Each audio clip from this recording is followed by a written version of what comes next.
कहानी की शुरुआत एक शख्स से होती है जिसका नाम है कांग। वो एक रिटायर्ड हिटमैन है। कांग ने अपनी स्याह जिंदगी को पीछे छोड़ दिया था और वो अपनी वाइफ के साथ एक पुरसुकून जिंदगी गुजार रहा था। उसने अपने पुराने काम से इतनी दौलत कमा ली थी कि अब वो एक आलीशान हवेली में आराम से रहता है। एक दिन उसकी वाइफ उसे बताती है कि वो अपनी एक दोस्त के साथ 3 हफ्तों के लिए किसी दूर दराज के जजीरे पर छुट्टियां गुजारने जा रही है। मगर असल मसला ये है कि कांग की वाइफ की पहली शादी से एक 17 साल की बेटी है जिसका नाम किम है। वाइफ कहती है कि जब तक मैं वापस नहीं आती क्या तुम किम को अपने घर रखकर उसका ख्याल रख सकते हो। यानी कांग को 3 हफ्तों के लिए एक नौजवान लड़की का बेबी सिटर बनना था। कांग को ये ख्याल बिल्कुल पसंद नहीं आया और वो साफ इनकार करना चाहता था, मगर अपनी वाइफ के बहुत इसरार करने पर वो मान जाता है। वो अपनी वाइफ से बहुत मोहब्बत करता है और उसकी हर बात को अहमियत देता है। अगले दिन कांग अपनी वाइफ और उसकी दोस्त को हवाई अड्डे पर छोड़कर उस जगह पहुंचता है जहां से उसे किम को उठाना था। किम अपनी स्कूल की दोस्त जून को भी साथ लेकर आती है। वो कांग से पूछती है कि क्या वो कुछ दिन अपनी दोस्त के घर रह सकती है, बशर्ते कि कांग उसकी माँ को इस बारे में न बताए। कांग इस मामले को शायद पहले ही समझ गया था, इसलिए वो राजी हो जाता है। रवानगी से पहले वो किम के पर्स में कुछ पैसे भी रख देता है ताकि उसे किसी किस्म की परेशानी ना हो। देर रात जब कांग गहरी नींद में था उसके फोन की घंटी बजी। दूसरी तरफ किम थी जो इंतहाई परेशान लग रही थी। वो कहती है कि उसे पेट में शदीद दर्द है और वो एक रेस्तरां में है, इसलिए वो जल्दी से उसे उठाने आए। कांग को बहुत गुस्सा आता है कि उसकी वाइफ ने उसे किस मुश्किल में डाला है, मगर फिर भी वो मौके पर पहुंच जाता है। जब वो वहां जाता है तो देखता है कि किम अपने दोस्तों के साथ बैठी हुई है और उसे कोई दर्द नहीं है। वो बिल्कुल खुश और पुरसुकून है। कांग उससे पूछता है कि तुमने मुझे रात के वक्त क्यों बुलाया, मगर किम उसकी एक न सुनती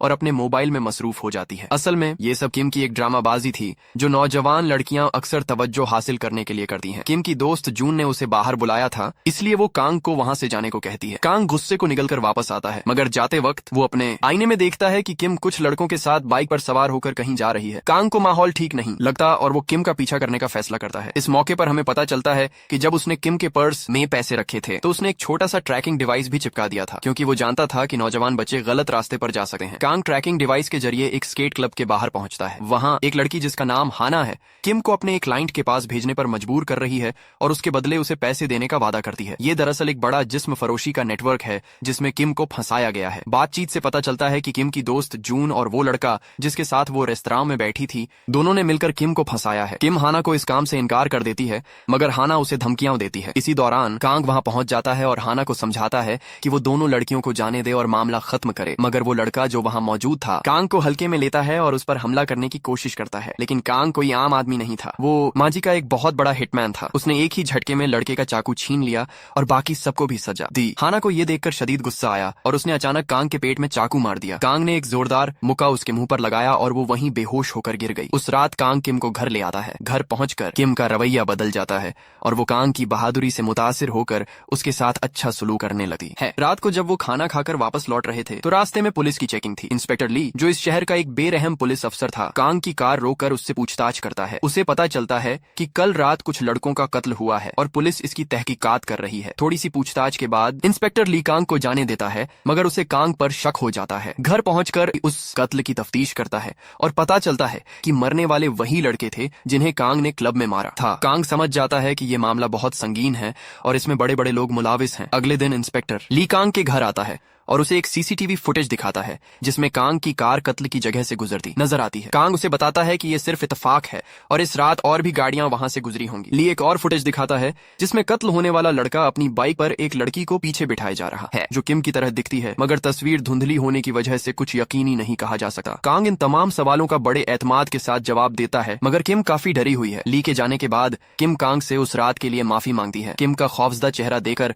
कांग को अपना एक पुराना वाकया याद आता है। उसे याद आता है कि एक बार एक लड़की जो जिंदगी से हार चुकी थी खुदकुशी करना चाहती थी, मगर मरने से पहले वो किसी को एक बार गले लगाना चाहती थी। कांग ने उस वक्त उसकी दरख्वास्त कबूल की थी। इसी दौरान किम का फोन बजता है और दूसरी तरफ हाना थी। वो कांग को बताती है कि कत्ल में इस्तेमाल होने वाले चाकू पर कांग की उंगलियों के निशान मिले हैं, चाहे कत्ल किसी और ने किया हो। वो कहती है कि अगर तुम वो चाकू वापस चाहते हो तो किम को लेकर मेरे पास आओ। कांग हाना के पास जाने से पहले किम को एक ट्रैकिंग डिवाइस वाला बैंड पहनने को देता है और फिर तेज रफ्तारी से हाना की तरफ निकल जाता है। वहां पहुंचकर उसे पता चलता है कि ये लोग जिस्म फरोशी का एक बहुत बड़ा नेटवर्क चलाते हैं और इसमें शहर के बहुत बासरार लोग मुलाविस हैं। पिछले मौके की वजह से हाना की एक आंख तकरीबन खराब हो चुकी थी। वहाँ एक और बड़ा गुंडा भी था, लेकिन कांग ने उसे भी चंद ही लम्हों में बेबस कर दिया। कांग उस रात वाला चाकू मांगता है, मगर जब वो देते नहीं तो वो उस गुंडे को बहुत बुरी तरह सताने लगता है। घबराकर हाना का साथी चाकू कांग की तरफ फेंक देता है, मगर साथ ही उस पर फायरिंग करके भाग जाता है। कांग उसके पीछे भागता है तो रास्ते में उसका सामना एक रूसी माफिया यूरी से होता है। यूरी खुद एक प्रोफेशनल कातिल है और इस गैंग का एक खास मेंबर है। इन दोनों के दरमियान एक जबरदस्त लड़ाई होती है, जिसमें कांग यूरी को जख्मी करके वहां से चला जाता है। घर पहुंचकर कांग देखता है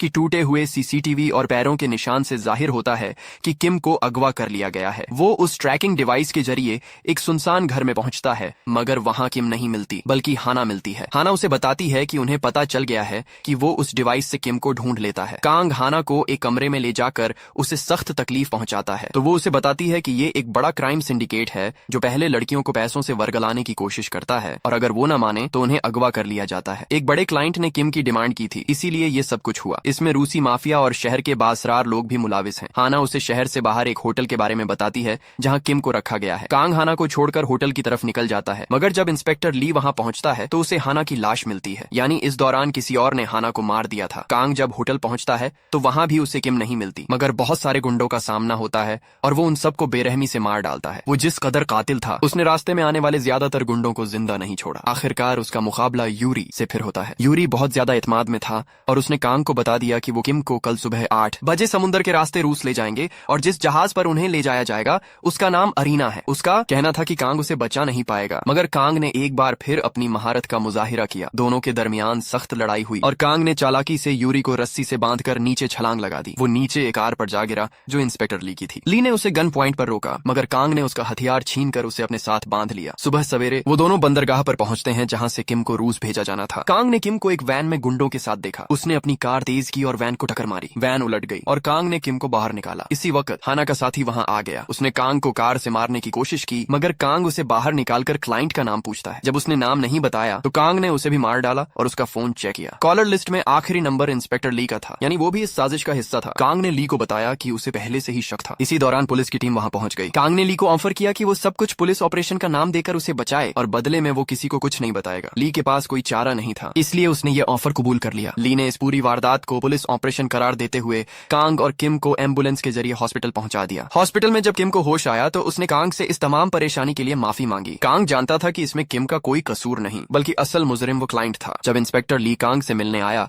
तो कांग ने उसे कहा कि मेरी उस आदमी तक पहुंचने में मदद करो जिसने किम की डिमांड की थी, और बदले में मैं तुम्हें बहुत सारे पैसे और वो मोबाइल दूंगा जो मेरे खिलाफ सबूत है। ली ने ये ऑफर कबूल कर लिया और चला गया। कांग की वाइफ ने उसे फोन करके किम का हाल पूछा, मगर कांग ने उसे कोई वाकया नहीं बताया और सब ठीक होने की बात कही। किम ने समझ लिया कि ये कातिल सिर्फ अपनी वाइफ से डरता है। अगले दिन ली ने कांग को पार्क के बारे में बताया जो हाना का बॉस था। कांग पार्क के अड्डे पर पहुंचकर उसके आदमियों को मार डालता है और पार्क को पकड़कर पूछताछ करता है। इसी दौरान पार्क के फोन पर एक कॉल आती है जिसमें एक खातून एड बैड एंड उसे एक नई लड़की तैयार करने को कहती है। पार्क से पता चलता है कि किम की डिमांड करने वाला क्लाइंट दरअसल एक जज है जो बहुत बासरार, बदूनवान और लचर आदमी है। यूरी उसी जज का बॉडीगार्ड है। ये लोग कोरिया की स्कूल लड़कियों को अगवा करके रूस भेजते हैं और जज उनमें से बेहतरीन को अपने पास रखता है। ये सब जानने के बाद कांग ने पार्क को भी मार डाला और एक क्लीनिंग कंपनी को बुलाया जो कत्ल के तमाम सबूत मिटा देती है। फिर उसने एक बड़ी स्नाइपर गन खरीदी। ली ने कांग को बताया कि वो जज सेंट्रल डिस्ट्रिक्ट कोर्ट का चीफ जस्टिस है और बहुत बाइख्तियार है, इसलिए पुलिस उसके खिलाफ कार्रवाई नहीं कर सकती। कांग ने उस जगह का रुख किया जहां पूल पार्टी हो रही थी। उसने अपनी स्नाइपर गन से वहां मौजूद तमाम मुहाफिजों को एक एक करके मार डाला। द बैड आंट ने जज के लिए एक नई लड़की का भी इंतजाम किया था। अंदर जाकर कांग ने जज के मुहाफिजों को मारना शुरू किया। यूरी समझ गया कि मामला खराब है और उसने कांग पर हमला कर दिया। इस मौके पर ली वहां पहुंच गया, मगर उसने कांग को धोखा देकर उसे जज के सामने पेश कर दिया। कांग ने देखा कि जज के पास एक डरी हुई लड़की बैठी है। उसने जज से पूछा कि क्या तुमने किम की डिमांड की थी? जज ने सिर्फ हंसकर कांग से हाथ मिलाया और अपने आदमियों से कहा कि उसे बाहर ले जाकर मार दो। ली कांग को गन पॉइंट पर बाहर ले गया, मगर इससे पहले कि वो गोली चलाता कांग ने पलटकर उसकी पिटाई कर दी और तमाम मुहाफिजों को भी मार डाला। उसने ली को बताया कि उसने जानबूझकर हथियार डाले थे ताकि जज तक पहुंच सके। फिर उसने ली की गन से सबको गोली मार दी। इस दौरान यूरी ने कांग पर गोलियां बरसाई, मगर कांग ने उसे भी मार डाला। जब कांग जज के पास पहुंचा तो जज की हालत खराब हो गई। उसने कांग को बहुत कुछ देने की पेशकश की, मगर कांग ने सिर्फ एक सवाल पूछा, द बैड आंट कौन है? जज ने बताया कि द बैड आंट दरअसल किम की स्टेप मदर है जो इस जाली नेटवर्क को चलाती है। वो किम को पसंद नहीं करती, इसलिए उसने उसे भी बेचने का मंसूबा बनाया। ये सुनकर कांग ने जज को भी मार डाला। आखिर में कांग ने किम की स्टेप मदर को एक सुनसान जगह पर ले जाकर उसे हला कर दिया। उसने उसे बताया कि तुम्हें मेरे माँ जी के बारे में में तहकीक करनी चाहिए थी। फिल्म का आखिरी मंजर कांग और किम को समुंदर के किनारे दिखाता है, जहां कांग अपनी वाइफ को गले लगाता है और फ्लैशबैक में पता चलता है कि सालों पहले जिस लड़की को कांग ने खुदकुशी से बचाया था वो उसकी वाइफ ही थी। और इस खूबसूरत अंजाम के साथ ये पुरअसरार और एक्शन से भरपूर कहानी खत्म होती है।